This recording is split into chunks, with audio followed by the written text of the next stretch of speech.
নমস্কার বন্ধুরা, পিয়ালির গৃহকোণ চ্যানেলে তোমাদের সবাইকে আবার স্বাগতম জানাচ্ছি। আজকে আমরা বেরিয়েছিলাম কিছু কেনাকাটি করতে, কারণ হচ্ছে আমাদের বাড়িতে কালী পুজো হবে। এই দেখো আমার হাজব্যান্ডের জন্য এই যে পাঞ্জাবি কেনা হচ্ছে, আর আমার শাড়িটা তো অনেক আগেই কেনা হয়ে গিয়েছিল, তো লাস্টে এই পাঞ্জাবিটা পছন্দ করা হলো একদম সিম্পলের ওপর। আর এই যে বেনে দোকানে চলে গিয়েছিলাম, ওখানেও কিছু কেনাকাটি ছিল, তো আমার হাজব্যান্ড আর আমি সব কিছু বাজার দোকান করছিলাম আর কি। সামনেই যেহেতু পুজো, আর হাতে হয়তো খুব বড় জোর 2 দিন টাইম আছে, তো বুঝতেই পারছো যে কতটা প্রেশার রয়েছে মাথার মধ্যে। আর এই পুজোটা আমাদের এবছর 2য় বছর হচ্ছে। তো মাটির দোকানেও চলে গিয়েছিলাম, কিছু মাটির জিনিস কেনার ছিল, তো এই করে করেই অনেক কিছু কেনাকাটি করলাম। মানে ঠাকুরের যাবতীয় জিনিস যেগুলো পুজোর সরঞ্জাম আর কি, সেগুলো সব আমরা লিস্ট ধরে কিনলাম। তারপর বেরিয়ে দেখি এখানে ঠাকুর বেরোচ্ছে, এখানে পুজো হয়েছিল, ভাসানে যাচ্ছে ঠাকুর।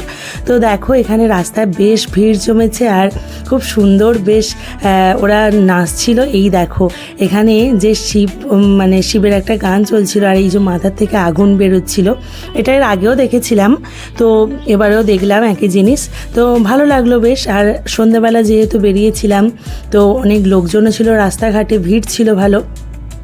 এগুলো দেখছিলাম দাঁড়িয়ে দাঁড়িয়ে কিছুক্ষণ, তারপরে আমরা বাড়ি ফিরেছিলাম। এইবারে তার পরের দিন থেকে ভিডিও স্টার্ট করছি। এই দেখো সকালবেলা একদম ভোরবেলা উঠে আমার পুজো কমপ্লিট হয়ে গেছে। আর এই দেখো এখানে আমি পুজো করে নিয়েছি।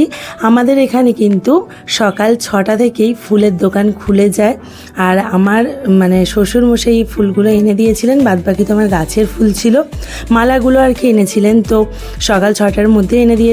আর এই যে আমি পুজো কমপ্লিট করে নিয়েছি, আর ওদিকে ছেলেকেও স্কুলের জন্য রেডি করিয়ে দিয়েছি। এই দেখো আমার পুজো কমপ্লিট হয়ে গেছে। এবারে আমি আমার ছেলেকে স্কুলে বাসে তুলে দিয়ে আমি আর আমার হাজব্যান্ড যাব গঙ্গায় স্নান করতে, কারণ আমাদের কালী পুজো তাই। তো এই যে আমার ছেলেকে বাসে তুলে দিয়েছি, আর আমি আর আমার হাজব্যান্ড দুজনে মিলে যাচ্ছিলাম গঙ্গায় স্নান করতে। তো আমরা নতুন মন্দিরে যাচ্ছিলাম, যেটি খুব সুন্দর, একদম পরিষ্কার ঘাট, খুব ভালো লাগে। আর তখন কটা বাজে, হয়তো 7:30 এরকম হবে। তো দেখো আমরা নতুন মন্দিরে ঢুকছি, আর বেশ পরিষ্কার পরিচ্ছন্ন এই ঘাটটা, আমার ভীষণ ভালো লাগে। তো এখানেই আমি আসি, যতবার আসি আমার এটা খুব ভালো লাগে এই ঘাটটা। আর এখানে দেখো কত পায়রা, তো এগুলো মনে হচ্ছে পোষা পায়রা হতে পারে, তো আমি জানি না সবটা ঠিকঠাক, তো যতটুকু বুঝলাম, তো ওরা খেতে দিয়েছে, খাচ্ছে, দেখো কত সুন্দর করে। আর চারিদিকটা কত পরিষ্কার, সত্যি চারিদিকে সবুজ দেখলে কিন্তু মন সকাল সকাল খুব ভালো হয়ে যায়। আর আমাদের শহরে সত্যি সবুজের অভাব বড্ড রয়েছে, যতটুকু সবুজ পাই যেন আঁকড়ে ধরে রাখতে ইচ্ছে করে। তো দেখো এখানটা খুব সুন্দর সাজানো গোছানো, আর এখানে একটা বড় মহাদেবের একটা মূর্তি রয়েছে, তো খুব সুন্দর। তোমাদের সাথে মনে হয় মহালয়ার সময় আমি শেয়ার করেছিলাম, মহালয়ায় যখন তর্পণ হয় তখন এই ঘাটটা কিন্তু খুব ভালো লাগে দেখতে, আর হয়তো আমার পুরনো ভিডিওতে তোমরা এটা দেখতেই পাবে। তো এই ঘাটেই এসেছিলাম। তো আমার হাজব্যান্ড প্রথমে চান করছিল, তো এই দেখো ও কিন্তু গঙ্গায় নেমে গেছে। আর একটা তোমাদের সাথে কথা শেয়ার করি, আমরা কিন্তু দুজনেই সাঁতার জানি না, আমরা জলকে ভীষণ ভয় পাই, তো আমরা খুব একটা দূরে নামি না, ভয় লাগে বলে। তো আমার হাজব্যান্ড ওই যে সূর্য প্রণাম করছিল, তারপর স্নান করে নিল, আর ওর যখন জামা কাপড় চেঞ্জ করে নিল, তারপরে আমি চান করেছিলাম। তো সব থেকে বড় কথা, আমি এখানে পুজোও দিয়েছিলাম সকাল সকাল। এখানে ফুল কিনতে পাওয়া যায়, আর এখান থেকে ফুল কিনে আমি মহাদেবের কাছে পুজো দিয়েছিলাম।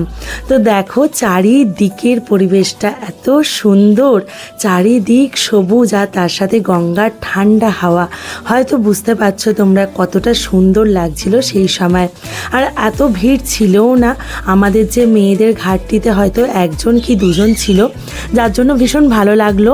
আর এই দেখো এখানে কিন্তু ফুল আমি নিয়ে নিয়েছি, আর এই মন্দিরের মধ্যেই মহাদেব রয়েছেন, আমি ওনাকে পুজো দিয়ে পরবর্তীতে তোমাদের সাথে গল্প করব, চলো। তো আর জানো তো, আমি না গঙ্গায় স্নান খুব একটা করি না, যখন দরকার হয় আমি কিন্তু ড্রেস চেঞ্জ করি না, কারণ আমার সবার সামনে প্রচণ্ড এই জিনিসটা একটা মানে নিজের মধ্যে কেমন একটা অস্বস্তি ফিল হয়। তো আমি যে ড্রেস পরে এসেছিলাম সেই ড্রেস পরেই ছিলাম। আর এই দেখো এই মহাদেবটিকে সামনে থেকে দেখালাম। তো আমাদের পুজো দেওয়া কমপ্লিট হয়ে গিয়েছে। এখানেও অনেক মন্দির রয়েছে, হনুমানজির মন্দির রয়েছে, অনেক মন্দির রয়েছে। পরবর্তীতে যদি কখনো সময় নিয়ে হাতে আসি তোমাদের সাথে সবটা শেয়ার করব, কিন্তু আজকে যেহেতু প্রচুর কাজ সামনে, যেহেতু কালী পুজো, তো বুঝতেই পারছো বাড়িতে প্রচুর কাজ থাকে, তো সেগুলো করতে হবে বলে আমি বেশিক্ষণ সময় মানে এখানে ছিলাম না, আমরা বেরিয়ে যাচ্ছিলাম। তো দেখো আমরা বেরিয়ে যাচ্ছি এখান থেকে। তো এখানে কিন্তু গঙ্গা মাটি চাইলেও পাওয়া যায় না, তো গঙ্গা মাটি অন্য জায়গা থেকে নিলাম আমরা। এই যে এখানে গঙ্গা মাটি বিক্রি হচ্ছিল, গঙ্গা মাটিও আমরা নিয়ে নিলাম, যেটি আমাদের অবশ্যই দরকার খুবই। তো দেখো তারপরে আমরা বেরিয়ে গিয়েছিলাম বাড়ির উদ্দেশ্যে। তো এই দেখো বাড়িতে ফিরছি, বাড়িতে ফিরে দেখলাম কোল্ড ড্রিঙ্কসগুলো ওরা দিয়ে গিয়েছে মানুষজন আসবে বলে। আর এই দিকে তো দেখো একদম রমরমিয়ে চলছে আমাদের কালী পুজোর কাজকর্ম। তো দেখো যেখানে মা বসবেন সেখানটা সুন্দর করে সাজানো হবে, তো তার জন্য সব জিনিস এসে গেছে, আর সাজানোর জন্য দাদারাও এসে গিয়েছে, তো সাজাতে বসেছে। এই দেখো তোমাদের সাথে সবটা শেয়ার করি বলে এটাও কেন বাকি থাকে। তো এই দেখো এই ঘরটিতেই পুজো হবে, এখানেই মা বসবেন, তো এখানেই সব কাজ হচ্ছে। আর ফাইনালি দেখো মায়ের বসার জায়গাটি কীরকম লাগছে অবশ্যই কমেন্টে তোমরা জানিও, সাজানোটা কেমন হয়েছে। সমস্ত ক্রেডিট কিন্তু এই দাদাগুলোরই, আর অবশ্যই খুব ভালো লাগছে, আমার তো ভীষণ আনন্দ হচ্ছে। বছরে এই একটা দিন আমি অপেক্ষা করে থাকি যে অনেক মানুষের সাথে দেখা হবে, অনেক আত্মীয় পরিজন সবাই আসবে, সবার সাথে দেখা হবে। তো দেখো কত সুন্দর সাজানো হয়েছে। আর রাতের ভিডিও তো শেয়ার করব, কিন্তু সবাই এলে সেটা তো আর ভিডিও নেওয়া যাবে না, কারণ গল্প করতে করতেই তো সময় অর্ধেক শেষ হয়ে যায়। যতটুকু পারবো চেষ্টা করব, কিন্তু হয়তো সবটা সম্ভব হবে না। তো এখনই দেখিয়ে দিলাম দেখো সাজানোটা, তো খুব ভালো দেখতে লাগছে। এইবারে চলো মেন গেটটা কেমন সাজানো হয়েছে সেটা তোমাদের সাথে শেয়ার করি। তো দেখো এই যে আমাদের মেন গেট, এটিকেও কিন্তু সুন্দর করে সাজানো হয়েছে। এই দেখো বেশ ফুল দিয়ে সাজিয়েছে, আর সাইডে দুটো মানে ফুলদানি বসানোর কথা ছিল, কিন্তু বৃষ্টি হবে কি হবে না তার ঠিক নেই, যার জন্য বসানো হলো না। এখন বৃষ্টি হলে তো অসুবিধা হয়ে যাবে, যার জন্য। তো দেখো কেমন লাগছে অবশ্যই জানিও। আর এই যে ভিতর থেকে দেখো মেন গেটটা এরকম দেখতে লাগছে, আর তারপরেই এখানটা ভিতরে মানে বাড়ির ভিতরে সাজানো হয়েছে হালকা করে আর কি। এই যে দেখো সিঁড়ি ওঠার কাজগুলোয় আর কি সাজানো হয়েছে।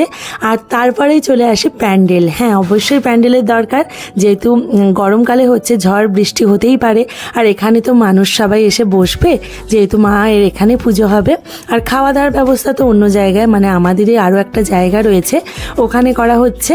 আর এই দেখো আমার এই গাছটায় কিন্তু ঝিঙেটা উঁকি মারছে, মানুষজন এলে কিন্তু আজকে দেখবে যে আমি কত সযত্নে ঝিঙেটাকে রেখেছি। যাই হোক আমি একটা ইয়ার্কি মারছিলাম তোমাদের সাথে।